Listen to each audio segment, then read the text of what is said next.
Kids everywhere are saying goodbye to school and hello to summer. But while the kids may be super excited about the last day of school, many parents experience anxiety about keeping their children occupied during the summer months. And here to show us some tips to make the transition a little bit easier, we have Jeff Londraville. He's the author of a book called The Filter. Jeff, it's a pleasure to have you here. Always a pleasure. So your list, the first thing on the list, loose, consistent structure. And loose and structure don't often go together. Right. What do you mean by that? Absolutely. Well, it's a transition. It's a transition.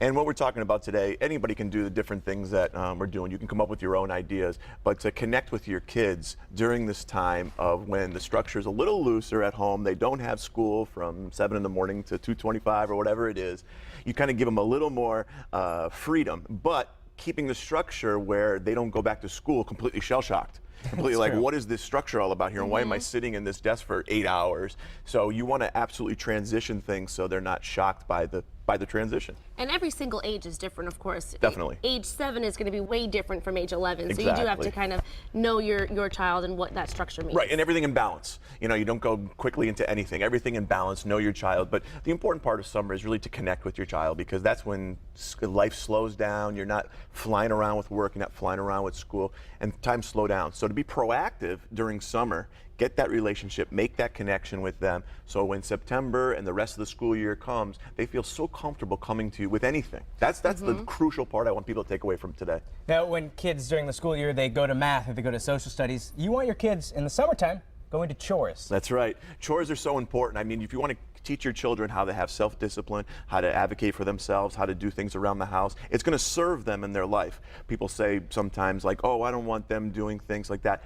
You're teaching kids constantly throughout growth, constantly, how to act, how to talk, how to have people treat them, all these different ways, and also how to actually take care of themselves. So you want them to constantly, it's not just pick up your room, it's not just can you put the dishes in the dishwasher, it's a bigger picture. So a lot of times what I'd like to do, especially with my daughter, is talk to her about the big picture. Say, you know, when you're 20, 30 years old, this is important that you've been doing this for so long that it just becomes natural that you put the plate into the sink and into the dishwasher. It becomes so natural you don't even think about it because you've been doing chores for so long. It's a big part of our family to contribute. And let's face it, parents need some help. That's right.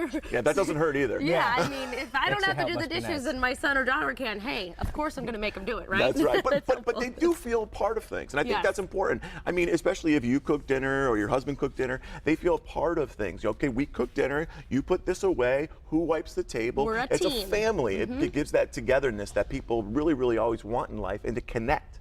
Right. Jeff, your next tip, you want kids to blow off energy in the morning. And when I was reading this, I thought it was interesting because I thought it would be at night. You want them to get really tuckered out so they can go to bed. Right.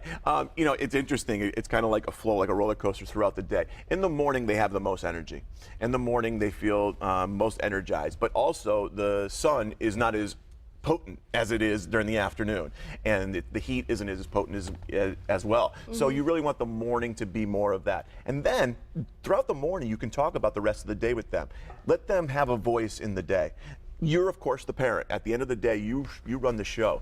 So you're not their buddy, but you want them to have a voice to contribute to the day, to the summer, to what they want to do, so they feel heard. So, you know, in the morning when you're doing things, what would you like to do this afternoon? Maybe that'd be cool, you know, that kind of situation. These are our choices. So now you're taking them through the day, and you're not putting much pressure on yourself to come up with things. Because parents always say, oh my God, well, I got to come up with all these different things over the next couple of months. Have them come up with it, but talk about it. And again, you're the parent at the end of the day. You're the one that runs the show. But have them have a voice. There's a balance there. Yes, a balance for sure. Now, a question for you, Jeff. Is being lazy ever productive? Yes, I hope so. I hope the answer is yes. Yes, this is one of those things that seems like it contradicts itself. And yeah, being the couch potato is okay in the summer to an extent, again, in balance. But again, that's where you connect. If you're just sitting down with your child watching a movie during the day, during a rainy day especially, during the summer, that's when you kind of say, hey, you notice that in the movie? What do you think of that person? Connection, connection, connection. Use every example, every person in your life, even people on TV, to always have certain stories, learning times, all these different teaching moments. And sometimes just kicking back on the couch is that teaching moment to point out life and to talk about life. It's all about finding those little instances and grabbing them and turning them into teachable moments. Definitely. Unfortunately, we're out of time, but the last thing that's so important, every day, do something fun, at least one thing. Yeah, fun's a big part of summer, and so especially for children. So they have to understand that and know that. You're not just going to be, absolutely a drill sergeant and saying, this is what we're doing for chores, this is what we're doing. If it's all chores, that's no fun. Right, no. So you want balance, again, with everything. So you want fun to happen throughout the summer. Again, listen to their voice throughout the summer, have fun. How can you be productive with the fun? So sometimes balancing, okay, can we do this? Yes, but if we do this with this. So you're kind of compromising but coming together with what's fun, what's exciting for a young child, but also what's beneficial for their future. So when they go out into the real world, and that's really what we're always trying to do, when they go out into the real world, they feel prepared.